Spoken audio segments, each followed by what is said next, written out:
Alright guys, welcome back to Duty's Daggers, and I am so flippin' excited because this is a Hawk. This is from Hawk. This is from Hawk Knives. And it's my Talon. It's my Talon that I ordered a while back. Took a few months to be made. And it's finally here. I have not opened this pouch yet, I promise. Okay, I got some Huckleberry lip balm. And I believe this is the disassembly tool. Cool. I got a sticker, and then I guess no, that's just a card. That's not the COA. Got a sticker in there. All right, here we go. I've been waiting for this for seemingly many months, but it's really only been a couple. Here we go. The Hawk Knives Talon. Woo!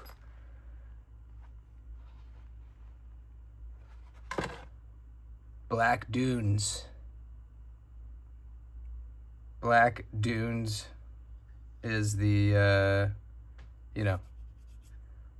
that's what they call this carbon fiber. There was a couple different colors, carbon fiber.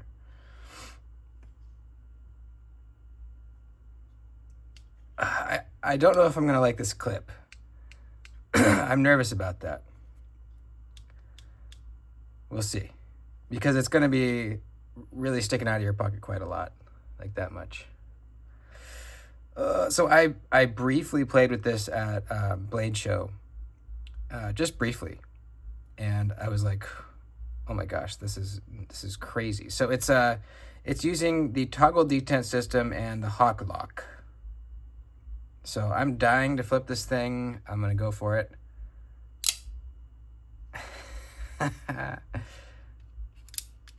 Ooh, okay, all right. Okay.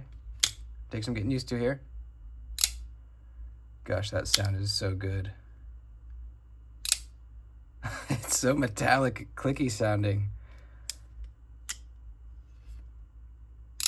So there's no detent ball. It's like completely a different thing. Completely new. Look at that, man. Hollow ground.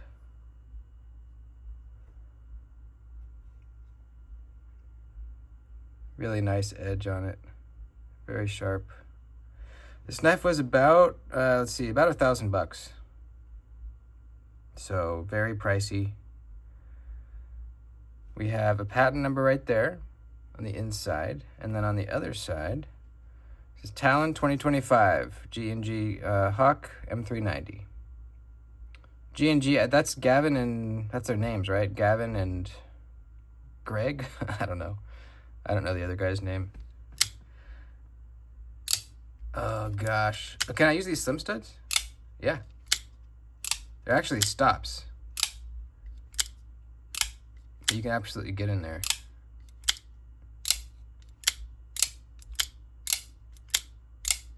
Gosh, that sound is incredible. Oh, man, I'm a little off center. That sucks. Barely just a little bit off center. If you can tell, let's see. Just barely. Barely. Oh, I don't think that'll bother me. Look how that backspacer like goes inside. It like dips down below, like these little notches. It's kind of interesting how it kind of looks like the knife is getting skinnier, but it's really not because this like backspacer is here. Very interesting design. So this this tool I'm guessing fits. It must be a captive pivot, or else you would need two of these, right? So it must be captive. That's kind of cool.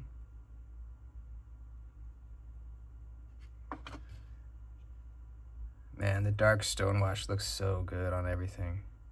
Kind of the same finish that's on my Rosie, actually. These might be twins. Yeah, look at that. One of my favorite finishes. I just love it. It hides scratches so well and just looks really industrial, kind of like just badass looking. Gosh, the detent is snappy. Pretty good ergo. I can feel that clip, but it's not a hot spot. Man, that feels good. This little dip right here with this jimping, that feels great. It's thin behind the edge too, and a hollow grind. Let's take some quick measurements. I want to know what we're looking at behind the edge. Looks like 12 thousandths. Cool. 12 up there as well, and then all the way at the tip, we're up to 17 thousandths. Cool. That's great for a hollow grind, you know? So you can't see anything. It's all internal. You can't even see any stop pins. Can't see anything, you know, what the lock's doing. It's all inside the scale there, inside the liner. It's kind of interesting. I get it with my thumb too.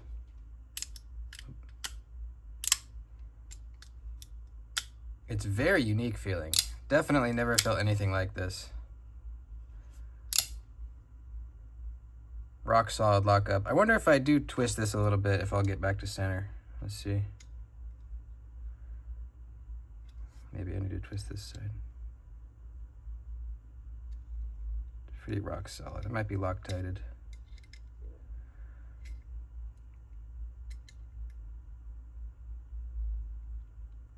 Yeah, I'll mess with it later. I do wish it was centered. It's off by just such a little bit. That's all right. I'm gonna try to put this in my pocket. Let's see. Yeah, I mean, you know, it's gonna be nice. You don't have to like struggle with two hands to try to get it in your pocket, even if you have thick seams, because you just lift it up, stick it in there, let go, and it's in. You're not gonna destroy any pocket seams. You're not gonna tear anything up, which is nice. But there's a lot of knife sticking out of your pocket, so we'll see.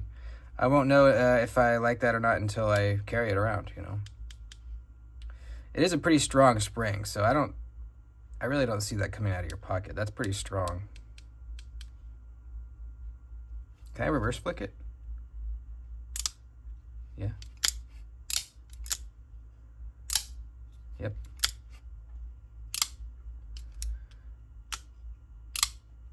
So it kind of hits, it comes down, it kind of hits like a barrier here that you need to click past.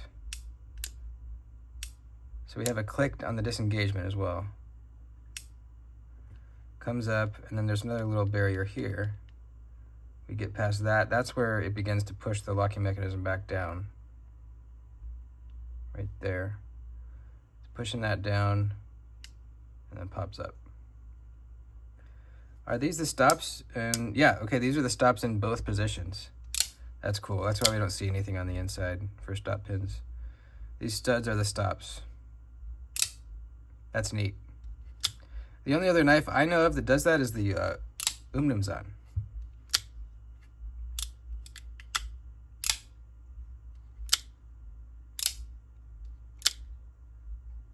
That is, I love that sound so much.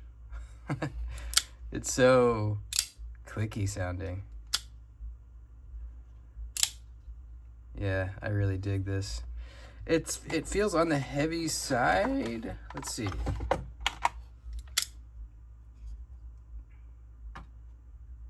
.5 ounces, not crazy. On the heavier side. Should we get out all the heavy hitters to compare here? We already have the Rosie out. I think it's a great size too. Just reaching over there. Here's a Holt Morpheus. I always get confused if it's the Morpheus or the Haptic. I don't know. There's the Rask. About the same size as the Rask, looks like. Norseman. It's going to be smaller than the Norseman. And we've got the Shirogorov Stellar. It's like the Stellar is going to be longer. I think that's an absolutely perfect size.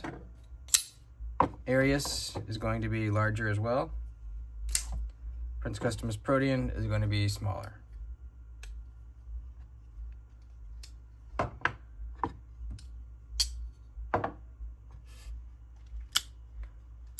This is really nice and grippy too. This like stepping on this little tab, really nice and grippy.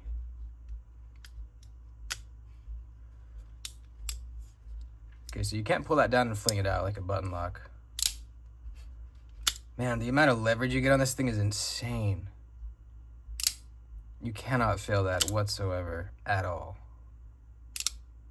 Nope.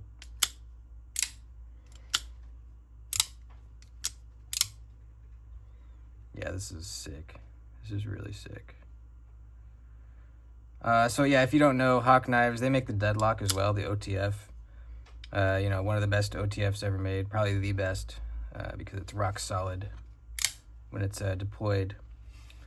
They've made a few other knives too. They have a utility knife I really want as well called the Shortcut. It's using a similar sort of like flipper tab like this. It's not the same locking mechanism, but it's the same kind of premise where you kind of use this sort of tall, almost front flipper, back flipper, hybrid sort of deal. And I also tried that at Blade Show, and I really liked it. You know, they're very expensive as well, but you know, these are made in the USA in a small batch, you know, just like a lot of these other knives we just showed. So yeah, it's gonna be pricey, just how it is.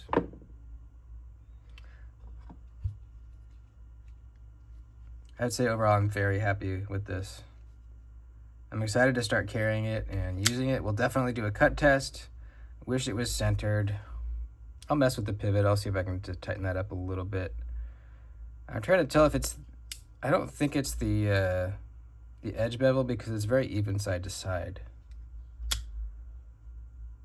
And you can see that there's kind of a ditch milled out in that backspacer all the way down there on the inside. And it ends right where the tip is. So you really, if that wasn't there, I probably wouldn't have even noticed it. Because if you look from the inside of the liners, it pretty much looks centered between those. But in this little ditch, it is not. And like I said, it's ever so slightly off. So I'll mess with it. I bet I can get it centered up. But really, it doesn't matter. Nothing's rubbing, you know. Yeah, this is really sick. We will see what happens with the clip, you know. Clips have been known to ruin designs, you know. So we'll see, you know. It's a bold move doing this. I feel like it's going to be a pretty polarizing clip. You know, it would have been safer just to do a regular milled clip. But it's also innovative, you know. Never seen anything like that on a knife. So we'll see if we end up liking it or not. Also milled into this carbon fiber is the logo, which I think is a really cool way of branding the knife. It kind of blends in, but if you look at it in certain angles, you can really see it. I think that's pretty cool. There's no other branding anywhere, at least that I've been able to find, besides on the inside. Oh, wow. Okay, look, on the inside, these holes, the weight relief slots go all the way through. So you can actually see the carbon fiber showing through on the inside. Interesting. So I guess, yeah, the only exposed hardware is the pivot and then this one screw back here. The clip is secured on the inside right there. And then I think I can see the insides of screws in that backspacer, but they're covered up by this carbon fiber. This is cool. This is really sick, dude. I dig the aesthetic. It definitely goes with like, you know, my Rosie, my Serge Panchenko stuff, you know. It's very similarly, a very similar aesthetic. Actually, I wasn't aware of this until I saw it in a video, but Serge Panchenko has used the Hawk lock before, yeah, on one of his knives. It's funny because I always get the two guys confused. I think it's because just their aesthetics are sort of similar, so I get them confused a lot. But yeah, I guess they're buddies or so. I don't know. But yeah, apparently they share stuff sometimes, or share ideas, or allow each other to use their, you know, whatever ideas, I guess. I don't know. Who knows? I like both of them a lot.